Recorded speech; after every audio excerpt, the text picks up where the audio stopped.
Pemangkasan anggaran terutama kegiatan seremonial yang dilakukan pemerintah berdampak memukul hotel di Sumatera Selatan. Tingkat hunian hotel di provinsi ini terjun bebas di bawah 50%. Ketua Perhimpunan Hotel dan Restoran Indonesia Sumsel menerangkan, manajemen hotel terpaksa melakukan efisiensi dan melakukan terobosan untuk bertahan. Pembatalan kegiatan pada 2024 sudah dilakukan sejumlah lembaga pemerintah, yang membuat tingkat keterisian hotel jadi turun. Sedangkan kita di PHRI, kita dampaknya sangat besar, karena banyak sekali acara-acara yang dulu sudah terbooking di tahun 2024 itu banyak dibatalkan oleh pihak pemerintah. Kemudian kita tahu juga akupansi daripada hotel itu terjun bebas gitu. Di bawah 50%, sekarang sekitar 30-an sampai 40% aja.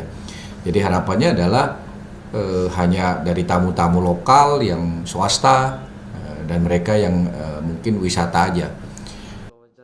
Hotel di Palembang tingkat keterisiannya sudah turun jika dibanding tahun sebelumnya di bulan yang sama. Tahun lalu pada Januari hingga Februari keterisian mencapai 70%, namun saat ini hanya 30%. Oh ya, sangat sudah berdampak. Memang kalau di hotel itu ada tren-trennya, biasanya awal-awal tahun Januari, Februari gitu kan ada peralihan tuh biasanya kenaikan harga dan lain-lain. Nah cuman ini sih agak drop jauh ya dari yang biasa-biasanya patternnya. Harapan semoga cepat membaik ya Mas ya, dunia perhotelan, kemudian juga ada harapan bagi kita semua lah ya untuk dari Pak Presiden keputusannya. Kalau melihat daripada track record yang terjadi untuk pengurangan karyawan dan lain-lain mungkin sejauh ini belum, karena secara bisnis kami masih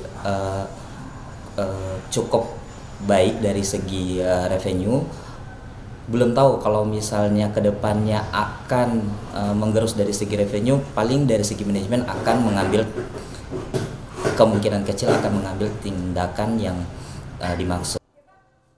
Efisiensi anggaran yang sudah memukul hotel di Palembang membuat manajemen melakukan sejumlah pemangkasan untuk beberapa kegiatan agar dapat menekan pengeluaran dan mempertahankan pendapatan.